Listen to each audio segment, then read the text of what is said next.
across some prime water. Oh, there it is. Oh, good catch. Hi everyone, thanks for joining me watching In Deep on the Delta. This is the fishing report for the week of September 7th. It's a good one, so you want to stick around. We're going to start off with saying Steve finally got a big one out here. 13 pounds, 2 ounces, right here on the California Delta. I'll be talking about that when we get into the bass portion of the report today. I'll start off by just thanking everyone for responding, sending in the comments, the not overwhelmingly nice comments about my million view plateau that I've reached. We gave away 8 prizes last week, and I've only heard from 6 of those fellas that out of the 8. So I want to just let Mark Schubert and Just Chillin', you guys have a gift certificate waiting out at the bass hole. Mark Schubert and Just Chillin', contact me at scooper9561032@gmail.com, and I'll let you know how you get in on that. Go out and pick up your gift certificate. If I haven't heard from you guys, I'm going to draw a couple more names out of the hat, and next week we may be having a couple names to draw out for that gift certificate. So you guys that put your comments in and you were in the queue, we may be having you may have a second chance at life for that. All right. River conditions, I'd say almost perfect out here. I know down south you're still getting about 2 feet of visibility. Not great, but it's getting better and better. And the fish are biting down south, so the visibility isn't as much as a factor as it was a few weeks or a few months ago. Visibility on the central delta, 4 to 6, maybe even 7 feet. Water temperatures are ranging right around 75 degrees, 75, 76 degrees. We're going to get some warm weather. It may pop up a little bit, but everything is a go right now, and everything looks like it's heading to be a good late summer, early fall bite. With that, we'll start off with stripers. I talked to Jeff Suhu once again. He's getting big numbers of fish. The fish this week aren't as big as the fish he got last week, but there's plenty of fish out there, and he's using mostly spoons, finding schools, getting on top of them, and jigging. He's got some guide dates open, a few left. He's only guiding Saturdays and Sundays this week, so if you want to go out with Jeff at Suhu Sport Fishing, make sure you call Jeff right away. He's suspecting that this is going to last for the next 3 or 4 weeks, hopefully, but now is the time to be out there, and if you want to hire a guide, get a hold of Jeff. I want to also spotlight a couple of, I'll say, weekly contributors when it comes to stripers. The first guy I'm going to talk about is Charlie, and I called Charlie because I think his story is like a lot of guys that are out here fishing. He works 40 hours a week. He gets to come out and fish 1 or 2 days a week if he's lucky. Most of the time he's fishing on a Sunday. Now Charlie generally launches out of Vieira's, and he is a multi-species type of guy. But as he sends in correspondence, I know he catches a heck of a lot of stripers out there. He's fishing somewhere from Rio Vista up around the Liberty area. So Charlie, regular guy. He is an old school guy. He claims he's an old school guy. He doesn't use a lot of electronics.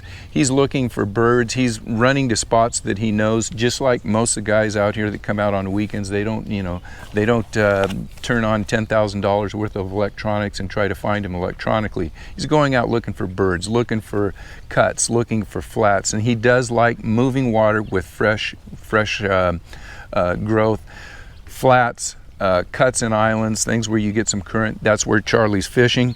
His baits, and he's looking for big fish. His baits are the Mega Dog X, lunker punkers, glide baits, sneaky Pete's, same stuff that everybody else uses, but he uses bigger baits, and that's how he is successful with catching his fish. When he's looking for largemouth bass, he's basically a punch and a frog guy. He'll pick up a chatterbait now and then if he's fishing, if he's in an area where you might think there's stripers or largemouth in the same area. But I want to thank Charlie for sending in reports, especially last week's reports and all the other reports that you sent in here, and I want to congratulate you on being very consistent. And I think a lot of guys that need to know that you put in your time, you're gonna catch your fish. Even if you've got 1 or 2 days a week to fish, you got to go out and just do it.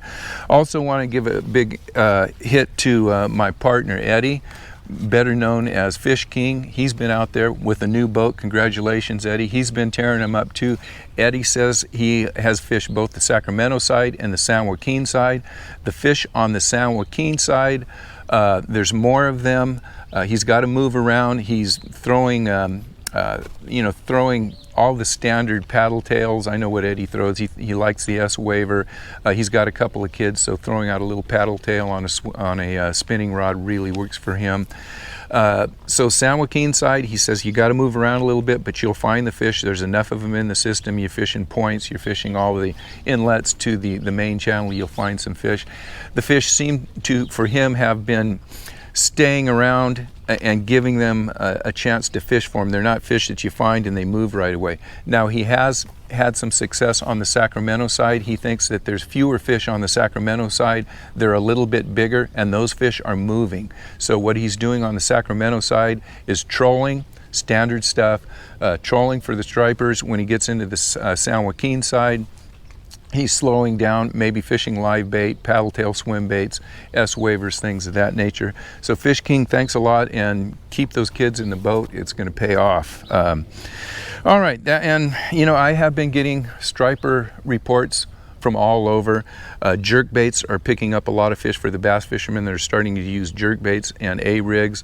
A lot of fish around Frank's Track. If I was going out for strictly stripers, I would definitely stay in the Frank's Track area, Old River, Middle River, the tributaries, Prisoners Point out.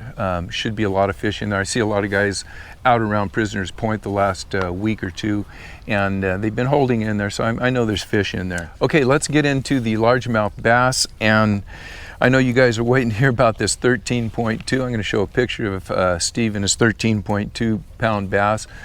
Nice job, Steve. Unbelievable fish. I've got some video that Steve sent in, and we will. Oh, you guys thought that was me that caught the fish? No, I didn't catch the 13-pound fish, but Steve, another Steve, caught a 13.2 fish. So let's talk about this story. Weekend angler. Steve is the weekend angler. Before this 13.2, his personal best was 6 pounds 3 ounces. So yep, graded that by quite a bit.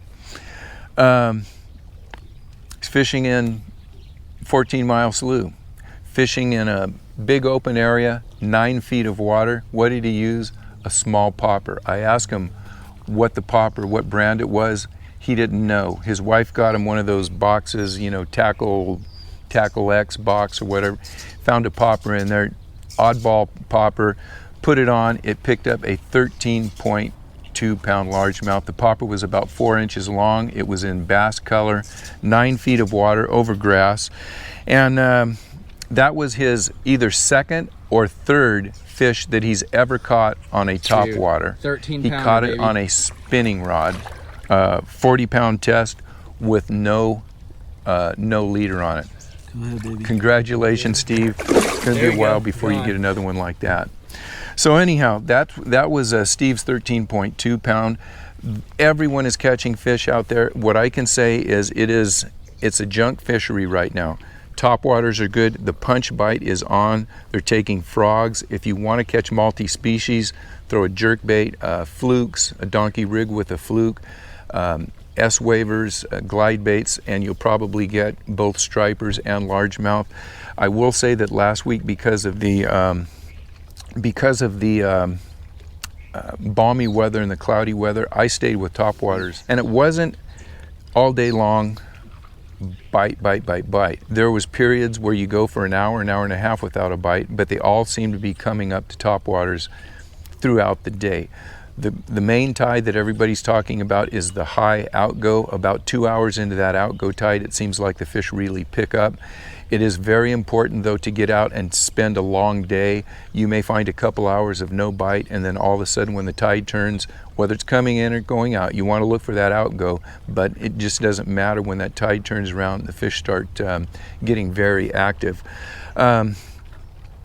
With that, I can just say go out, fish hard, put a long day in so you're fishing through a tide. Don't get discouraged if you don't get a bite in the first hour or so.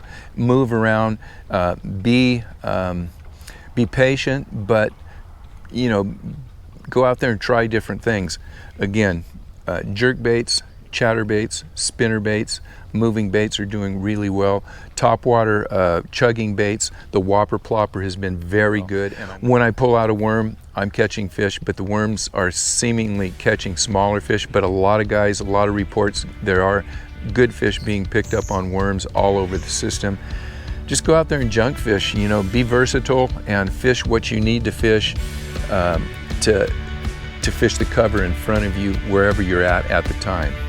Yeah, I hope that was right. Anyhow, that's the report. It's good. Go out there and do what you can. And if you see me out there, stop by and say hi. I'd love to, you know, get an in-person report from you. And until next week, be safe, and I'll see you guys on the water.